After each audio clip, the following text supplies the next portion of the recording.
de Sébastien Lecornu hier, lorsque vous avez vu qu'il était applaudi sur les rangs des socialistes. Est-ce que, comme eux, vous diriez que c'est une victoire de la gauche ? Ce que j'ai fait quand j'ai entendu le Premier ministre, c'est que j'ai essayé de comprendre quel était le contenu de la mesure. Et il s'agit d'un décalage de la réforme des retraites, d'un décalage de calendrier, qui maintient la retraite à 64 ans, qui maintient le passage accéléré à 43 annuités, mais qui, pour quelques générations, le décale de 3 mois. C'est-à-dire que les personnes qui ont 60 ans aujourd'hui devaient partir à 63 ans et 3 mois, elles partiront à 63 ans. Les personnes qui ont 56 ans aujourd'hui devaient partir à 64 ans, elles partiront à 64 ans. Donc ça ne marche que pour vraiment une petite tranche de l'âge et que pour 1 an et demi.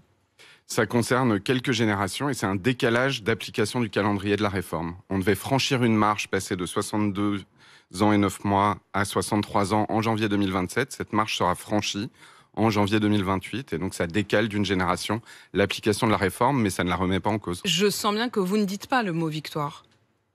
Victoire, c'est une appréciation politique, c'est au parti et au syndicat de juger. C'est effectivement un bouger. Il y a des personnes dont la situation va changer. Mais par contre, c'est pas une remise en cause fondamentale de la réforme. L'enjeu de la réforme, c'était de passer l'âge de la retraite à 64 ans. L'enjeu de la réforme, c'était de passer de manière très rapide à 43 annuités. Ça reste, mais le calendrier d'application est un peu décalé. Une suspension, ça aurait été de dire, on est à 62 ans et 9 mois, on inscrit dans la loi qu'on est là, et après la présidentielle, le prochain gouvernement décidera si on monte ou si on descend.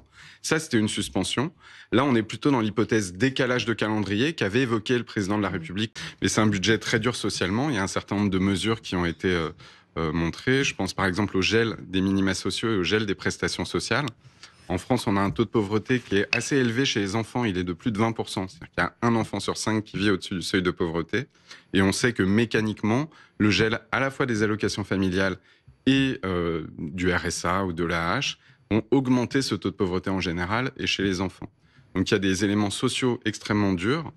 Les mesures qui sont sur l'assurance maladie, et je pense en particulier aux franchises médicales, c'est aussi une baisse de pouvoir d'achat très directe sur les malades, c'est de l'ordre de 2 milliards d'euros.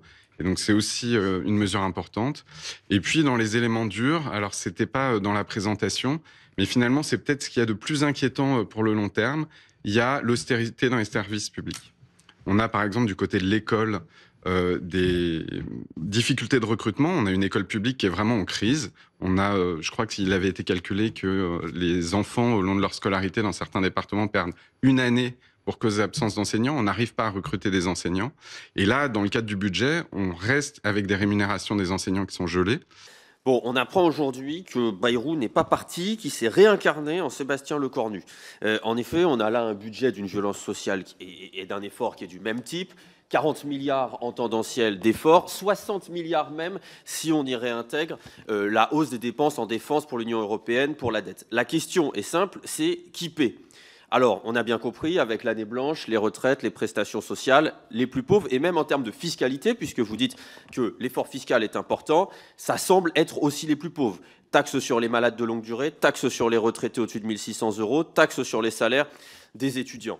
Par contre, du côté des plus fortunés, là, il y a un cadeau de 4 milliards net sur la surtaxe d'impôt sur les sociétés. Si on prend l'ensemble des mesures sur les plus hauts revenus et les grandes entreprises, on passe de 10 milliards au PLF 2025 à 5,9 milliards au PLF 2026. C'est-à-dire que cette année, alors que l'effort est supérieur à l'année dernière, les plus riches vont moins payer. Alors vous l'avez dit, la croissance, l'activité de ce budget brutal va en pâtir. Ma question, c'est simple, c'est de combien la croissance va pâtir de ce budget s'il reste en l'état et quel effet cela aura-t-il sur le chômage et l'emploi dans notre pays ?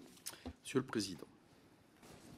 Difficile de chiffrer cela. Je dis simplement, je rappelle ce problème de cohérence interne entre un ajustement budgétaire extrêmement fort, chiffré à 0,6 points de PIB, et une prévision de croissance qui reste à 0,9.